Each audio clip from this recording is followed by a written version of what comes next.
Добрый вечер. Пожалуйста, какие вопросы? Good evening, Vladimir Vladimirovich. Television and radio company, Mir, Ekaterina Abramova. Yesterday, your day was dedicated to an informal summit of the Commonwealth countries, and you spent the whole day with your presidential colleagues. Today, we can say it's already a full-fledged summit, the EAEU summit, with a broad agenda. What outcomes of these 2 days would you highlight? You know, it's not about the outcomes of these 2 days, it's about the outcomes of the year. There are indicators, they are official, no one disputes them. They are objective data. We have a significant increase in trade turnover, despite the recession among many of our traditional partners.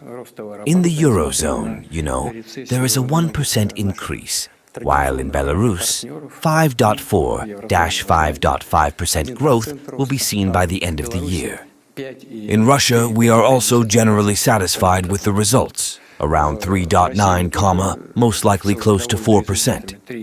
But in Belarus, 5.5%. That's a good result. In Armenia, for example, it's even higher. The trade turnover between Russia and Armenia has doubled compared to last year. It has doubled and will amount to more than $10 billion by the end of the year. And this is the case with almost all countries. That's the result. As for the work of the last 2 days, I can say briefly, we have become closer to each other. Good evening. Pavel Zarubin, Russia TV channel. We are hearing more and more statements and discussions from abroad, both from political scientists and officials, that the conflict in Ukraine could end next year, and everyone is guessing how. And even the Trump team is talking about it. We have a saying in our country, if only your words could be turned into honey. The Trump team says, and some even directly claim, that the conflict could be frozen on the condition of a guaranteed delay of Ukraine's NATO membership for 10-20 years. What do you think of such a formula? Who is saying that? In the Trump administration, there are also discussions referring to the special envoy for the Ukrainian crisis on this matter. I see. I don't know what is being said now in the forming team of the elected President of the United States. What I do know is that in 2021, the current President Biden, this is not a secret, suggested exactly this to me, to delay Ukraine's NATO membership for 10-15 years because it is not ready now. To which I reasonably responded, well, yes, it is not ready today, but you will prepare it and accept it. In terms of historical distances and timelines, this is an instant. For us, what difference does it make today, tomorrow, or in 10 years? I am not familiar with the statements of the future team of the elected president. But if this is the case, then what difference is there between the current administration and the proposals you just mentioned? There is no difference. I don't know how the situation will develop further and what directions the elected president will give to his colleagues in the administration. We will see.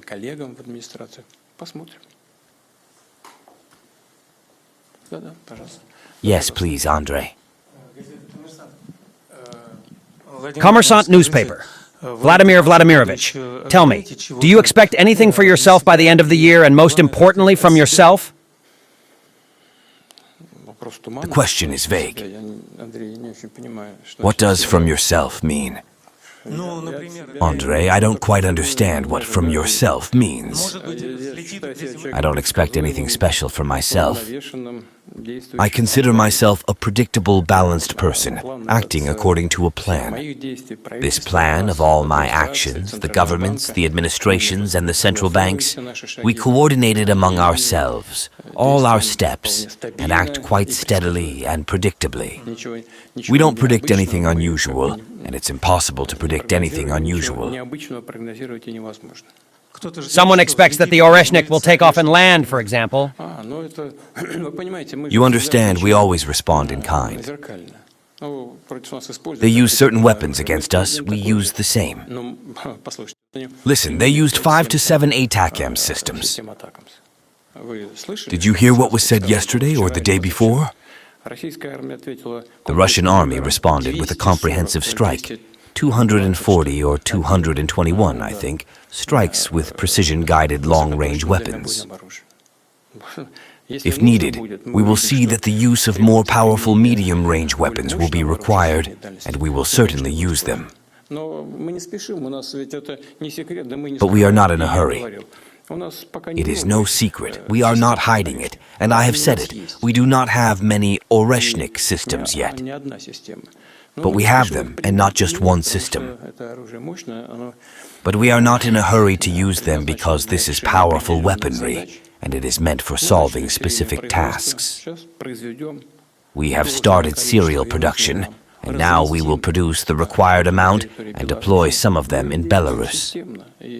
We act systematically, but we do not rule out the possibility of using them today or tomorrow if the need arises.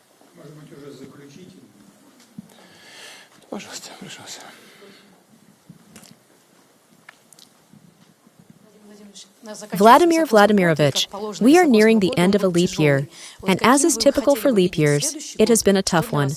How would you like to see the next year unfold? What is most important for you, when it comes to Russia, of course? The most important thing is the well-being of the Russian people, the standard of living, and stability. In the economic sphere, this means stabilizing inflation so that we don't experience any new spikes or fluctuations. We need continued economic growth. We've already agreed with our colleagues on the path forward for this growth. We do not plan for it to be as high as this year's growth, close to 4%. As strange as it may sound, given the current macroeconomic realities, we do not need such growth right now. Although, of course, the more growth, the better, but it must all happen within the framework of macroeconomic parameters. Otherwise, distortions in the economy could cause damage in the long run. That's why our proposals and plans are balanced, and our macroeconomic policy is balanced as well. We are counting on further growth in the population's income. Naturally, we will solve all the tasks related to the special military operation. This is the #1 task. We will continue to support our guys. While we are talking, they are fighting. You know, I won't go into details about specific areas of the front, but when I inquire, and I do this every day, day and night, quite literally, I get reports. In some areas, certain events are happening. Our guys are crossing water obstacles. In some cases, they are using technical equipment, and in other cases, they are not. I ask the commanders, how are the guys overcoming this water obstacle? They cross it by wading through the water. Here we are standing in warmth with wind outside, but it is warm and well lit here. But the guys are wading through the water. They are walking chest deep in water, carrying their rifles above their heads. They are fighting for Russia. We are confident that we will achieve success on the battlefield, and we will achieve success in solving economic tasks, because that is the foundation of everything, as well as solving social issues, military security, and security in the broadest sense of the word. We will move forward according to the plans we've set. I have every reason to believe that everything will go as planned.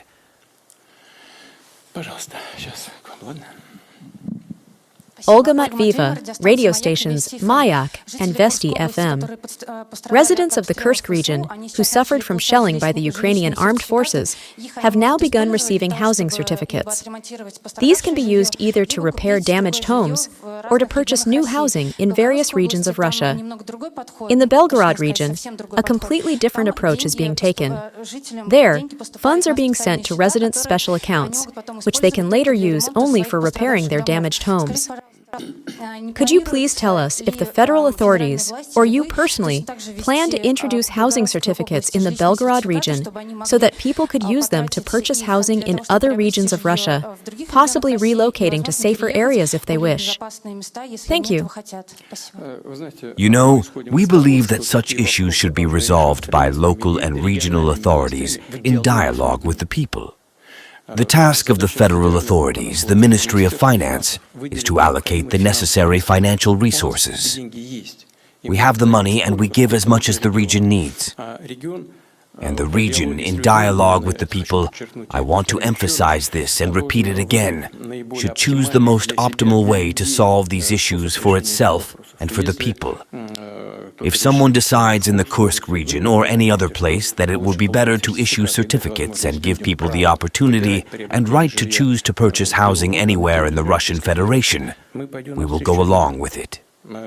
Our task is only this, so that people who have already suffered and gone through difficult trials can solve their fundamental issues. One of them, without a doubt, is housing. Therefore, this is not even a question for us. It is a question for the regional authorities. I just had a conversation with the governor of Belgorod region. I just put down the phone and came to you. We discussed various issues, but we are in constant contact with them. We will do as they recommend. I hope their recommendations will be based on the wishes of the people living in these areas.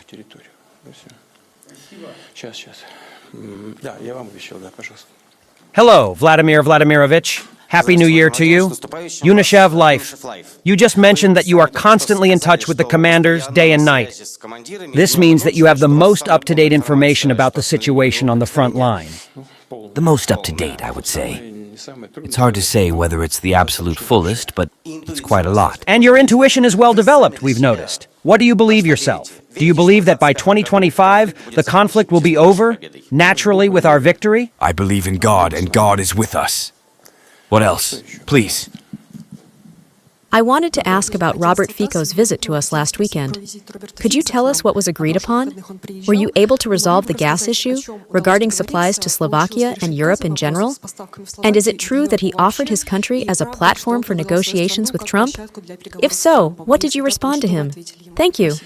You know, as a rule, we do not make public what we discuss unless we agree to release information about our agreements to the press. But I think Mr. Fico won't be offended by me. Yes, indeed.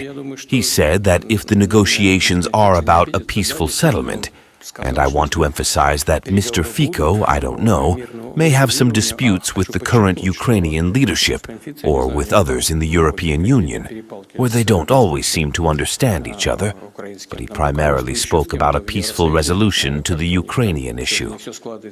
He has been advocating for this, pushing for it and supporting it.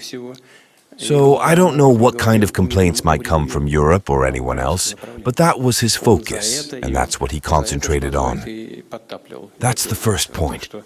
The second point regarding the location of the talks.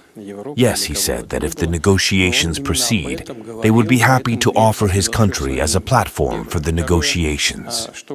We're not opposed to it if it comes to that. Why not? Because Slovakia holds a neutral position, and from our perspective, this position is neutral and acceptable to us.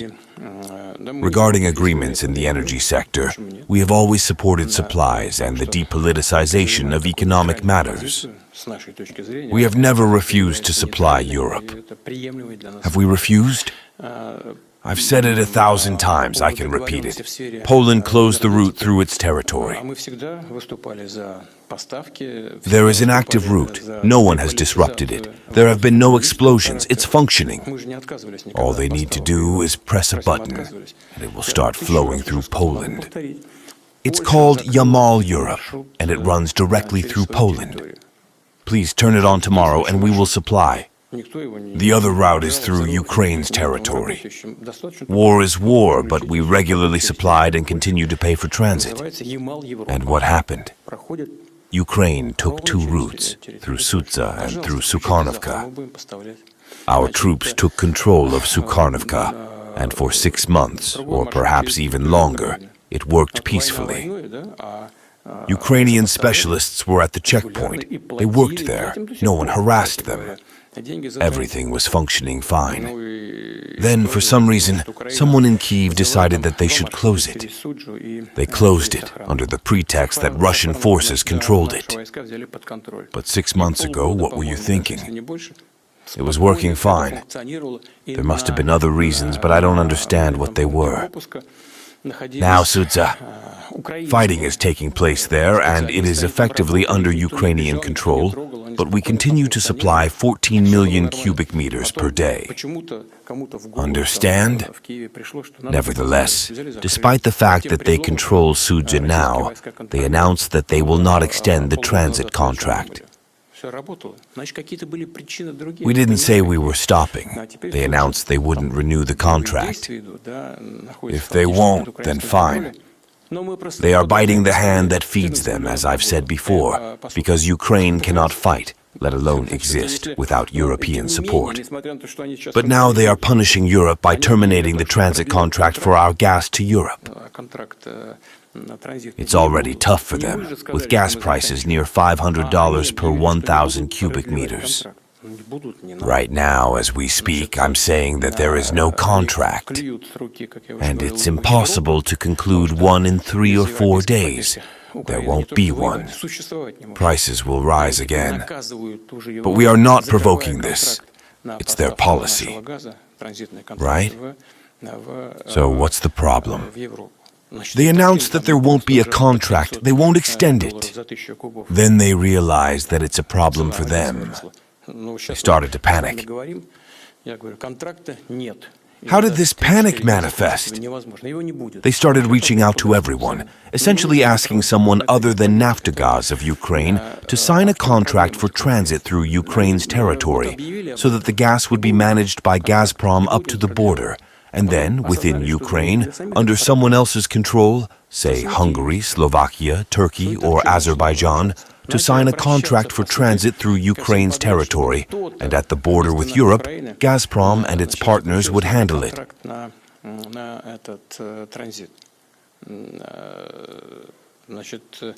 The problem is that Gazprom has long-term contracts, lasting until 2035, until 2049. In order to change the situation regarding transit, these contracts would have to be broken. It's a very complicated procedure, very hard to resolve, if not impossible. And there's another thing. I'm telling you this in detail so there won't be any speculations, so everyone knows what's going on. Ukraine closed one of our routes through its territory for supplies to Europe, through Sukharnovka. They closed it, and that's it. And we have a ship or pay contract with them. They closed it, and then they filed a lawsuit demanding we pay for what didn't go through Ukraine. Gazprom asked, "What are you out of your mind? You closed the transit." They responded, "Yes, we closed it, but you still have to pay us." It's absurd! Now they say, "Let a third party transit through our territory." But they don't want to withdraw the lawsuit from the arbitration court. What's going to happen? What will happen is that we and you and the 150 million Russian citizens will be supplying gas to any European country, but according to the decision of the arbitration court in a non-consensual procedure, the money will be taken from us and go to Ukraine to pay off the lawsuit against Gazprom. It's madness! We can't accept that. We said we would supply the gas, even if it's through Sokar, Azerbaijan, or a Turkish, Hungarian, or Slovakian company. Let them take the lawsuit out of the court. What kind of nonsense is that? They said, "No, we won't withdraw it." Well then, good luck. Live without our gas. We need to finish. Let's go. This red tie, it's such a pre-New Year one. Vladimir Vladimirovich, the Foreign Intelligence Service, SVR, reported at the beginning of the week that Moldova could become a new hotspot on the map. The Ministry of Foreign Affairs said yesterday that there will be an attempt to destabilize the situation in Belarus, naturally with the help of the West. Maybe it's a naive question. What needs to be done to stop these attempts to ignite tensions at our borders? Be strong. Happy New Year! All the best!